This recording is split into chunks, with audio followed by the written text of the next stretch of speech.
नमस्कार दोस्तों, back to our channel. Friends, मैं आप सबका अपने चैनल स्टॉक्स फॉर लाइफ पे बहुत स्वागत करता हूं। Welcome to STFL family.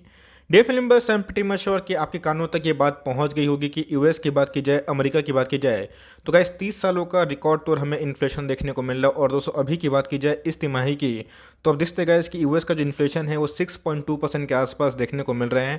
तो इसी बीच में गाइस इन्फ्लेशन की वजह से ऐसे बहुत सारे स्टॉक्स के जो नंबर्स थे इस क्वार्टर में हमें काफ़ी वीक देखने को मिले, बिकॉज मार्जिन में एक अच्छा खासा प्रेशर देखने को मिला। तो जी हाँ दोस्तों, इस स्टॉक के बारे में मैं डिस्कस करने वाला हूँ जो अपने आप में ही मल्टी बैगर था। पूरा का पूरा सेक्टर दोस्तों अपने आप में मल्टी बैगर था, है और आने वाले कल में रहेगा। लेकिन कोई स्टॉक प्राइस में फॉल क्यों हो रहा है, इसके पीछे का जो रीज़न है आपको पता होना चाहिए। तो जी हाँ दोस्तों, इन्फ्लेशन की वजह से हमें अच्छे खासे स्टॉक्स में पिटाई देखने को मिली है। अब बहुत लोग पूछेंगे कि सर इधर पे इन्फ्लेशन का जिक्र क्यों कर रहे हैं। तो जी हाँ दोस्तों, स्टॉक प्राइस में जो फॉल होता है उस फॉल की वजह आपको पता होनी चाहिए, क्या कोई इंटरनल इशू है या फिर नहीं है। और उस सेक्टर के अगर सारे स्टॉक में करेक्शन हो रहा है तो ऐसा कोई पैनिक वाली बात नहीं है। इसी बीच में आपको पता है कि यूएस ने बहुत ज़्यादा नोट छापे थे, प्रिंट किए थे, और इसी की वजह से गैस बहुत लोगों को पैसे भी दिए गए थे। तो जी हाँ दोस्तों, कभी भी मार्केट में नोट छापा जाता है, पैसे दिए जाते हैं, तो वहाँ पे गैस हमें इन्फ्लेशन का बहुत ही ज़्यादा प्रकोप देखने को मिल सकता है। आर्टिफिशियल वे से अगर नोट छापा जाए तो जी हाँ, सबके पास अगर पैसे होते हैं तो वहाँ पे करेंसी की जो वैल्यूएशंस थोड़ी सी कमज़ोर हमें देखने को मिलती है। और यूएस डॉलर की बात की जाए तो पिछले कुछ समय से थोड़ी वीकनेस हमें देखने को मिल रही है। तो जी हाँ दोस्तों, पूरा जो इन्फ्लेशन है, इस इन्फ्लेशन की वजह से जितने भी इमर्जिंग कंपनी हैं, कंट्री हैं, उन सब में हमें इसका प्रेशर देखने को मिला। तो जी हाँ दोस्तों, अगर इन्फ्लेशन कंट्रोल होता है और आपको पता है कि जितना अभी के टाइम में स्टिमुलस छोड़ा गया है, दिया गया है, अगर वो विड्रॉल होता है तो कैसे धीरे धीरे कंट्रोल हो सकता है। तो जी हाँ, इंडियन गवर्नमेंट के सामने भी एक बहुत बड़ा चैलेंज है, बिकॉज सीपीआई इन्फ्लेशन की बात की जाए तो लास्ट डे ही हमें 4.8% के आसपास देखने को मिला। तो वैसे यही सब जो अपडेट है ये बहुत जानना ज़रूरी है कि कोई भी स्टॉक में, इंडस्ट्री में फॉल क्यों हो रहा है। फार्मा की बात की जाए, केमिकल की बात की जाए तो गैस इसमें हमें एक अच्छी खासी पिटाई देखने को मिली, और क्रूड की वजह से भी इन सब स्टॉक्स में अच्छी खासी गिरावट हमें देखने को मिल चुकी है।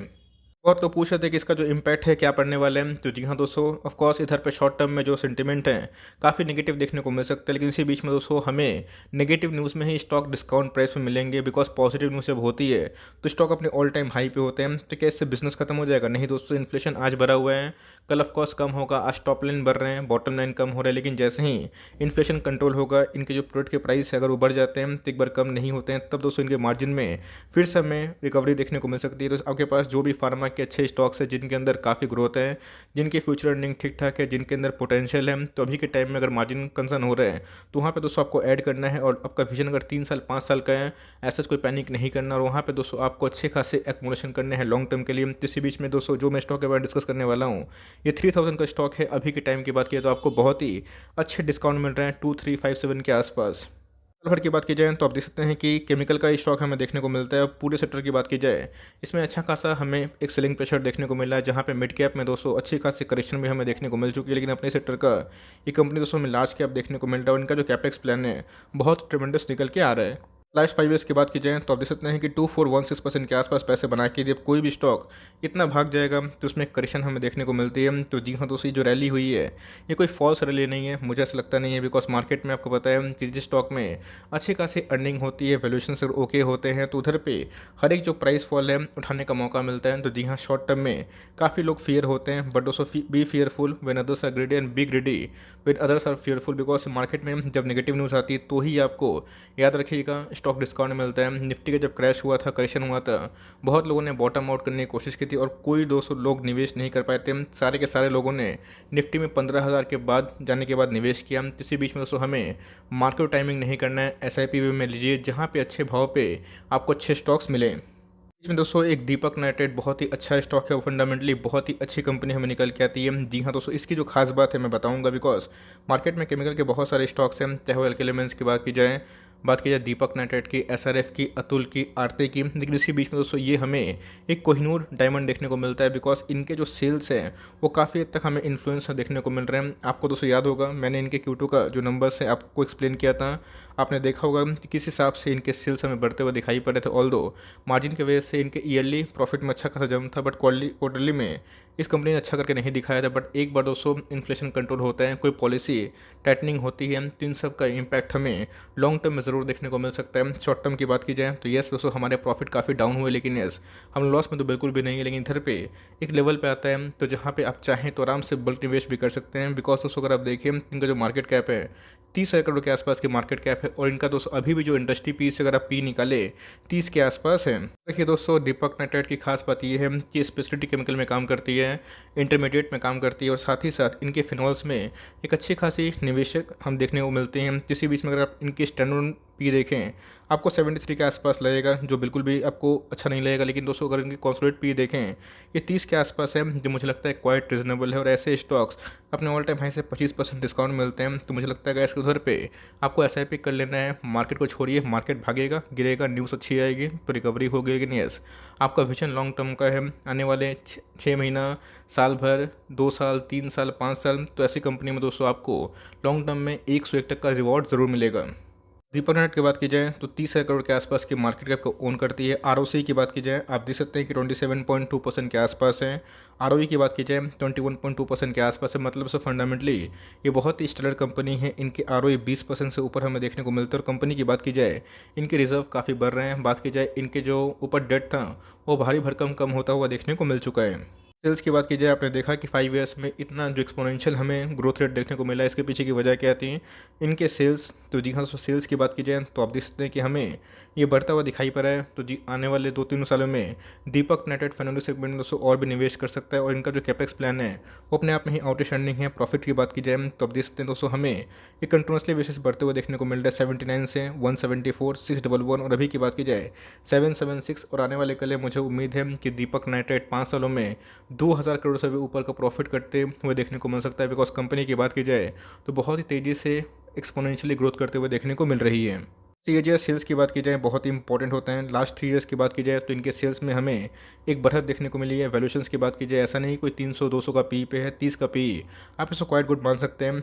अगर आप इनकी प्रॉफिट ग्रोथ देखें तो इसमें भी हमें एक अच्छे खासा उछाल देखने को मिल रही है। स्टॉक अगर आप देखें जो CAGR प्राइस वो में अच्छा खासा बढ़ते हुआ दिखाई पड़ रहा है। तो जी हाँ दोस्तों, हमेशा स्टॉक प्राइस नहीं भागता, लेकिन आपको जो स्टॉक है उसको होल्डिंग करना पड़ेगा, उसको लॉन्ग टर्म तक रखना पड़ेगा, तभी आपको रिवॉर्ड मिलेगा। तो ROE की बात की जाए तो बहुत ही कंसिस्टेंट है, 30% के ऊपर उसको हमें हमेशा ये देखने को मिल जाते हैं। इसी के बारे में डिस्कस कर रहा था। कंपनी के अगर आप रिजर्व देखें तो जी हाँ 1,000 करोड़ से हमें 2,800 करोड़ के आसपास निकल के आ रहे हैं। बोरिंग्स की बात की जाए कंपनी के ऊपर से पहले बहुत कर्जा था, 1187 के आसपास। अगर आप देखें अभी के टाइम में ये 400 करोड़ के आसपास हो चुका है। तो कंपनी के सेल्स बढ़ रहे हैं, कंपनी के प्रॉफिट बढ़ रहे हैं, कंपनी का कैश रिजर्व बढ़ रहा है और कंपनी के ऊपर से बोरिंग्स है वो काफ़ी हद तक कम हमें देखने को मिल चुके हैं। बात की जाए प्रोमोटर होल्डिंग की तो जैसे कि बहुत ही डिसेंट है। 45.69% का जो स्टेक है ये प्रोमोटर ओन करते हैं। FIS की बात की जाए 10.85% के आसपास स्टेक है।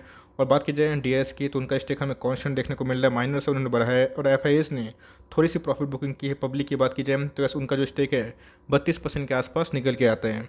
ऑल टाइम हाई से अगर आप कंपेयर करें तो जी हाँ दोस्तों, हमें दीपक नाइट्राइट में एक ब्रेकआउट देखने को मिल सकता था। और जैसे ही हमें एक ब्रेकआउट देखने को मिला इसके बाद ही दोस्तों हमें नवीन फ्लोइन के Q2 के नंबर्स देखने को मिले। और नंबर्स की बात की जाए तो इनके मार्जिन जो प्रेशर्स थे काफ़ी विजिबल थे। और उसके नेक्स्ट दिन ही दोस्तों हमें दीपक नाइट्राइट में एक कंटिन्यूसली फॉल देखने को मिला। ऑल दो नंबर्स की बात की जाए तो Y-on-Y बेसिस पे इनके नंबर्स मुझे काफ़ी पसंद आए। क्वार्टर बेसिस की बात की जाए टॉप लाइन काफ़ी मजबूत है, लेकिन यस बॉटम लाइन की बात की जाए तो इन्फ्लेशन की वजह से ये बढ़ता हुआ देखने को मिल रहा है। और ये जो फियर है ये मार्केट में बहुत ऐसे सेक्टर को सता रहा है जहाँ पे फार्मा के लॉरस लैब की बात की जाए, ग्रेनुल्स की बात की जाए तो उसमें भी हमें इवन दोस्तों डेविस लैब में पिटाई देखने को मिल चुकी है। सारा चीज़ कब तक ठीक होगा? तो वैसे इसको ठीक होने में कम से कम मुझे लगता है कि 2 क्वार्टर का समय लग सकता है। तो अगर आप लॉन्ग टर्म निवेशक है तो मेरे हिसाब से आप मार्केट को बॉटम आउट मत कीजिए। 25% का डिस्काउंट मिल रहा है तो यहाँ पे कुछ बाइंग कर लीजिए। और गिरता है हर 5% के फॉल पे तो ऐसे स्टॉक को अगर आपको पसंद है तो निवेश कर सकते हैं। बिकॉज मार्केट में केमिकल के बहुत सारे स्टॉक्स हैं। अब छोटे कंपनी में लक्ष्मी ऑर्गेनिक को भी आराम से कंसिडर कर सकते हैं। बिकॉज टॉप लाइन उनके भी सही थे, बट बॉटम लाइन की बात की जाए तो अच्छी खासी मार्जिन प्रेशर देखने को मिल रही थी। तो मेरे हिसाब से अगर आप देखें तो स्टॉक ऑलरेडी दोस्तों ओवर सोल्ड जोन में जा चुका है। तो मेरे हिसाब से फर्दर गिरने की पोटेंशियल ऑफ कोर्स होगा, लेकिन मेरे हिसाब से अगर आपका डाउन साइड रिस्क 10% के आसपास है तो आने वाले 5 सालों में 3 सालों में अपसाइड 200% के आसपास हमें निकल के आते हैं। तो मेरे हिसाब से 10-5% दोस्तों बहुत बड़ा मैटर नहीं होता है। SIP करिए, बहुत लोगों ने 26 रुपये भी लिया था तो अपने ख़राब स्टॉक नहीं लिया, पूरा सेक्टर ही गिरेगा। तो कोई भी स्टॉक गिरेगा, लेकिन आपको अपना जो कॉन्फिडेंस है वो बढ़ाना पड़ेगा। बिकॉज आपके स्टॉक में कोई भी ऐसा खराबी नहीं है। देखा कि बालाजी एमाइंस एएसएम लिस्ट के बावजूद भी ये कंटिन्यूसली भाग रहा था। अभी दोस्तों अपने ऑल टाइम हाई से 45% गिर चुका है। बट मुझे लगता है कि जो अच्छे केमिकल कंपनी है, जिनके अंदर अर्निंग विजिबिलिटी है, स्ट्रॉन्ग प्रोमोटर होल्डिंग है, अच्छे खासे एफआईएस और डीएस की होल्डिंग है और कंपनी कंटिन्यूसली बेसिस पे अपने सेल्स को, कैपेक्स को, ग्रोथ को डिमॉन्स्ट्रेट कर रही है, तो इधर पे दोस्तों आप चाहें तो लॉन्ग टर्म का ये बेट खेल सकते हैं। मेक श्योर मार्केट अनसर्टेन है, गिरता है तो पैनिक मत करिएगा, उल्टा उधर पे एसआईपी के वेस उठाइए। बिकॉज कोई भी कंपनी अगर आप होल्ड करते हैं तो लॉन्ग टर्म होल्ड करने की कोशिश करिएगा। इन्फ्लेशन की वजह से यूएस मार्केट काफ़ी फियर में है और देखना बनता है कि ये इसको कंट्रोल कैसे करते हैं। बिकॉज इतना स्टिमुलस की वजह से मार्केट में जो कमोडिटी के प्राइस हैं काफ़ी बढ़ चुके हैं। तो ये अगर इधर पे जो फेड है पॉलिसी टाइटनिंग करेगा तो जी हाँ, इसका जो सेंटिमेंट है बैंकिंग सेक्टर पर नेगेटिव हो सकता है। बट लॉन्ग टर्म में जो मार्जिन प्रेशर अभी देखने को मिल रहा है वो देखने को नहीं मिलेगा। देखिए दोस्तों, इक्विटी मार्केट है, बहुत बड़ी मार्केट है, तो उधर पे हमेशा सालों भर कोई ना कोई न्यूज़ आएगी। कभी आपको फेड की न्यूज़ आएगी, कभी दोस्तों आपको डॉलर की न्यूज़ आएगी, कभी आपको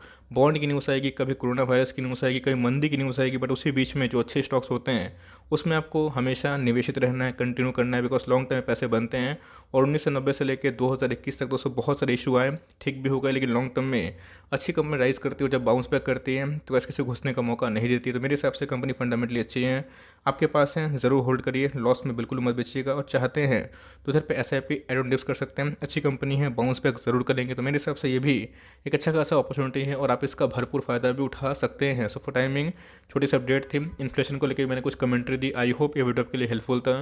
कंटेंट से लगा तो लाइक कर दीजिएगा और चैनल फर्स्ट टाइम होंगे तो याद से सब्सक्राइब करना भूलिएगा। फर्दर कोई डाउट है इसको ड्रॉप कर सकते हैं और कोई शो रिव्यू चाहिए उसका नाम भी ड्रॉप करना भूलिएगा। I would love to make a video on your demand. Guys मिलते हैं जल्दी ही, तब तक के लिए bye. Thanks for listening friends, God bless you all.